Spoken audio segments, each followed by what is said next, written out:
जंतर मंतर पर शिक्षा मंत्री धर्मेंद्र प्रधान के इस्तीफे की मांग को लेकर कॉकरोच जनता पार्टी का जो धरना है वो पिछले 24 दिन से जारी है और भीड़ और लोगों का जोश कम होने का नाम नहीं ले रहा। लगातार यहाँ पर संख्या जो है वो बढ़ती जा रही है। हालांकि पार्लियामेंट मार्च वाले दिन जो पूरा घटनाक्रम हुआ, कई जगह से तोड़फोड़ की खबरें आई, कई जगह पर टीयर गैस शेल चलाए गए, लाठीचार्ज हुआ, उसके बाद क्या कुछ सोच रहे हैं यहाँ पर पहुँचने वाले युवा, क्या आगे की रणनीति है, सरकार बातचीत के लिए बात कर रही है, तो ऐसे में इनको क्या मैसेज है या फिर क्या कुछ इनको कहा गया है या ये खुद क्या सोच कर आए हैं, इन्हीं से बात करते हैं। क्या नाम है आपका? आप कहाँ से? मेरा प्रशांत झा है और मैं एक शिक्षक हूँ। एक यूपीएससी एग्ज़ाम्स को लेकर के मैं पढ़ाता हूँ और कल मैं गवर्नेंस पढ़ा रहा था एंड आई रियलाइज कि मैं जब पढ़ा रहा हूँ कि देश की गवर्नेंस किस तरीके की होनी चाहिए और मैं उनको इंस्पायर कर रहा हूँ कि आप इसी गवर्नेंस के पार्ट होने वाले हैं, ब्यूरोक्रेट बनने वाले हैं। एंड तब जब ये इस तरह की सिचुएशंस आ रही हैं कि जिस तरीके से ब्यूरोक्रेट मैनेज कर रही है जो गवर्नेंस हो रहा है, तो फिर मैं उन बच्चों को अक्सर पढ़ाता हूँ कि जो गवर्नेंस होता है ना, उसमें जो शेयर होल्डर्स होते हैं वो प्रेशर ग्रुप्स होते हैं, एसोसिएशंस होते हैं, सिविल सोसाइटी, मीडिया होती है और इसके साथ साथ सिटीजन्स भी होते हैं, हम और आप जैसे लोग भी होते हैं जो इस गवर्नेंस के पार्ट होते हैं। तो अभी तक जो हो रहा था, हम क्वेश्चन सिर्फ गवर्नमेंट से पूछ रहे थे, किसी भी तरह की कोई दिक्कत हो रही थी।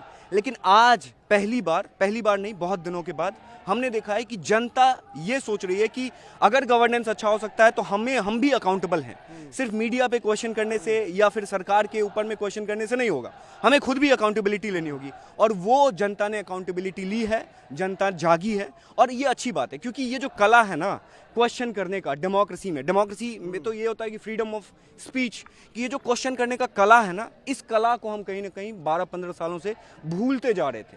तो उसको आज इसी प्रोटेस्ट के थ्रू हमें याद आया है और वापस से हम जीवंत हुए हैं, एक नए डेमोक्रेसी की ओर बढ़ रहे हैं और आशा है कि इस नए डेमोक्रेसी को हम एक अच्छे लग रहा है कि सरकार पर प्रेशर पड़ रहा है, सरकार प्रेशर पड़ रहा है, बहुत प्रेशर पड़ रहा है और क्यों ना पड़े। जिस तरीके से सरकार मैनेज कर रही है इस भीड़ को, दिख रहा है कि सरकार थोड़ा डिस्परेट हो रही है और सरकार एक्सट्रीम मेजर्स ले रही है, जिसकी वजह से ऑफ कोर्स लग रहा है कि सरकार डर रही है। आप शिक्षक हैं खुद भी, हाँ जी। तो छात्रों को भी तो मैसेज देने की कोशिश करें कि जब शांतिपूर्ण तरीके से बात हुई प्रोटेस्ट, तो ये पथराव करने वाले ये क्या कौन है ये लोग? ऐसी पथराव, अब मुझे ऐसा लगता है कि दुनिया में कोई ऐसा प्रोटेस्ट नहीं है जिस प्रोटेस्ट का इस्तेमाल अलग अलग सेल्फ इंटरेस्ट के लोग ना कर रहे हों, सामाजिक तत्व। एग्जैक्टली। तो उसमें अब क्या है ना कि जनता कौन है, सिविल ड्रेस में कौन आ रहा है, किसी को नहीं पता, कोई रेगुलेशन नहीं है। हम रेगुलेशन लगा सकते हैं कि पुलिस वाले अपने ड्रेस में है नहीं, सीआरपीएफ अपने ड्रेस में है नहीं, पर जनता किस ड्रेस में आ रही है, कौन से ग्रुप का कौन सा एजेंडा है, हम नहीं देख सकते हैं। ये जिम्मेदारी लोगों की है, आप लोगों की है,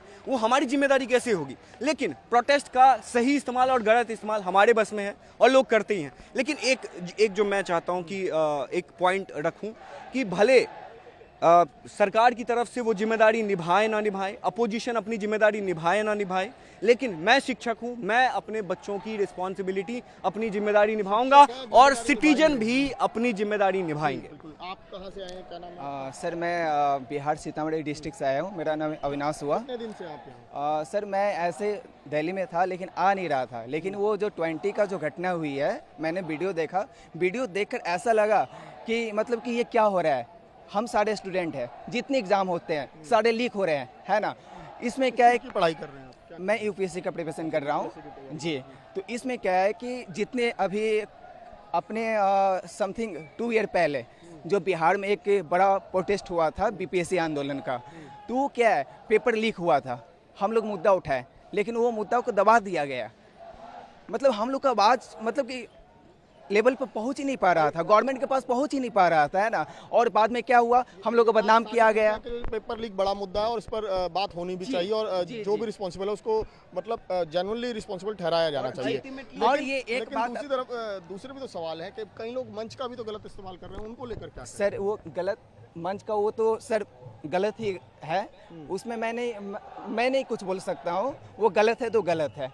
लेकिन आपने ये कुछ देर पहले आपने बोला कि वो आप ही लोग के बीच से कुछ पत्थर फेंकी गई, है ना। लेकिन ये मेरे हिसाब से हम स्टूडेंट नहीं फेंकेंगे, है ना, उसमें होगा कोई बीच में एक आध होगा। लेकिन मैंने मैंने वीडियो देखा सर। अभी आप लोगों को कोई अगला मैसेज मिला है कुछ कि आगे क्या रणनीति है, क्या कुछ करना है? कुछ रणनीति है कि सर मेरा एग्जाम करना है, कहीं यही रणनीति यही है सर, रणनीति यही है कि हमें धर्मेंद्र प्रधान का जो इस्तीफा चाहिए वो एक सिंबॉलिक है अल्टीमेटली उनके पोस्ट पे आके कोई दूसरा व्यक्ति बैठेंगे तो हमें उस व्यक्ति या उस पर्टिकुलर धर्मेंद्र प्रधान जी से कोई दिक्कत नहीं है, हमें दिक्कत है सिस्टम से कि भाई जब 10, 15, 20 साल पहले भी पेपर लीक हुआ करती थी, 20 साल बाद भी पेपर लीक हुआ करती है, तो भाई हमने वो मूलभूत कौन से चेंजेस लाए हैं अपने फुल प्रूफ प्लान कब बनेगा कि पेपर लीक ना हो? आप क्या कहेंगे, आप क्या करते हैं? सर मैं तो झारखंड से आया हूँ सर, मैं झारखंड से आया हूँ। हमने झारखंड में इतना सारा पेपर लीक करते हुए अपने सामने देखा हूँ कि पूरा सिस्टम से हम रूठ गए हैं।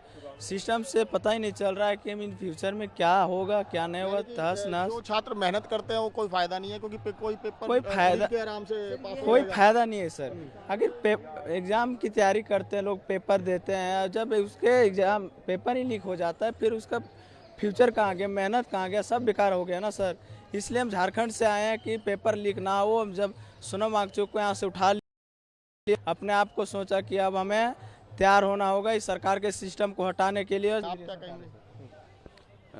ये जो पूरा घटनाक्रम चल रहा है लगातार 24 दिन से धरना चल रहा है, इस बीच हमारी मांगे जायज़ हैं। इस धर्मेंद्र प्रधान को अपनी कुर्सी छोड़ देनी चाहिए और 20 तारीख को जो पुलिस के द्वारा बर्बरतापूर्वक किस तरह से मैं उस- किसी को एक नहीं मिनट। नहीं आप किसी को कुर्सी से हटाना चाहते हैं, या फिर ये एक फुल प्रूफ प्लान होना चाहिए कि दोबारा से पेपर लीक ना हो, ऐसा कोई सिस्टम अकाउंटेबिलिटी होनी चाहिए। पेपर लीक से 20 छात्रों की जान गई है, उसका जिम्मेदार कौन है? जिन बच्चों के नंबर आ गए थे उन्होंने सुसाइड किया है, वो प्रेशर नहीं झेल पाए दोबारा पेपर देने के लिए। धर्मेंद्र प्रधान को पता है कैसे 18-18 घंटे पढ़ा जाता है? आप सोचिए, बंद कमरे में 18 नीट की परीक्षा है, जेई की परीक्षा है, 18-18 20-20 घंटे बच्चे पढ़ते हैं, तब कहीं जाके नंबर आता है। कोई भी एग्जाम हो। आप कहाँ से आए हैं? पेपर लीक तो एक मतलब मेन मुद्दा है ही, लेकिन इससे बड़ा मुद्दा है नौकरी चाकरी के। जो फिलहाल कोई भी नौकरियां नहीं है। अच्छा। क्यों नहीं है? इसके कारण भी है। इसका कारण है कि सारी जितनी भी राष्ट्रीय संस्था है वो सारे खत्म किए जा रहे हैं। किसको दिए जा रहे हैं? अदानी अंबानी को। कोयला कोल इंडिया निकालती थी, तो कोल इंडिया को क्या यहाँ तो ये मुद्दा, लेकिन नीट का मुद्दा नहीं, बाद में ये भी मुद्दा आएगा, क्योंकि मेन मुद्दा तो यही है। नहीं, नीट जेई तो है ही, लेकिन और भी मुद्दे हैं। जैसे कोल इंडिया को क्या कोयला निकालना नहीं आती? आप क्या कहेंगे? सर यहाँ पे जो मेन मुद्दा जो है यहाँ का वो है नीट का पेपर जो लीक हुआ है, वो मेन मुद्दा है हमारा। हम सारे यहाँ पे स्टूडेंट हैं और पीसफुल प्रोटेस्ट यहाँ पे कर रहे हैं। 1 महीने से ज़्यादा हो गया प्रोटेस्ट को करते हुए, और सरकार जो है हमारी बात नहीं सुन रही है। और हम लोग का जो मेन डिमांड है वो है जो हमारे एजुकेशन मिनिस्टर हैं श्री धर्मेंद्र प्रधान जी, उनका इस्तीफा, क्योंकि वो अकाउंटेबिलिटी नहीं ले रहे हैं, वो रिस्पॉन्सिबिलिटी नहीं ले रहे हैं कि उनके देख रेख में और उनकी सरकार में अभी तक 90 से ज़्यादा पेपर लीक हो चुके हैं।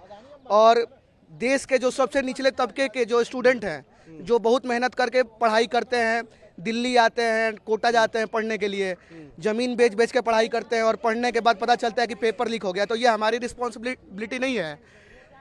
इसमें सरकार को रिस्पॉन्सिबिलिटी लेना चाहिए। और ये पहली बार इतिहास में थोड़ी हो रहा है, इससे पहले भी इस्तीफा हुआ है, रिजिग्नेशन हुआ है। नीतीश कुमार जी जो पहले भी इस्तीफा हुआ, सरकार जिम्मेदारी ले। जी, सरकार को तो ये अकाउंटेबिलिटी होनी चाहिए। एक अगर किसी ने सरकार चुनी है, लोगों ने चुनी है, तो लोग अकाउंटेबिलिटी सीख करते हैं और कुछ नहीं चाहिए सरकार से बस। बिल्कुल, देखिए तमाम यहाँ पर जो सपोर्टर दिखाना चाह रहा हूँ कि जैसे हम लोग को बदनाम किए जा रहे हैं कि हम लोग प्रशासन के साथ ये व्यवहार किए हैं, तोड़ फोड़ किए हैं, लेकिन मैं एक चीज़ दिखाना चाहूँगा। मैं 20 का वीडियो एक मेरे को रील पे दिखी है ना, उसमें इस वीडियो आप दिखा सकते हैं कि ये दिल्ली में ये जम्मू कश्मीर की गाड़ी क्या कर रही है, पुलिस की गाड़ी, ये है ना जम्मू एंड कश्मीर है ना, और ये लोकेशन है जी, ये देखो, और ये लोकेशन है दिल्ली की।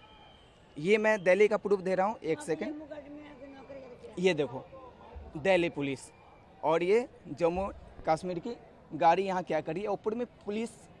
अरे ये तो प्री प्लान गाड़ी थी। हाँ, ये गाड़ी कहाँ से आई?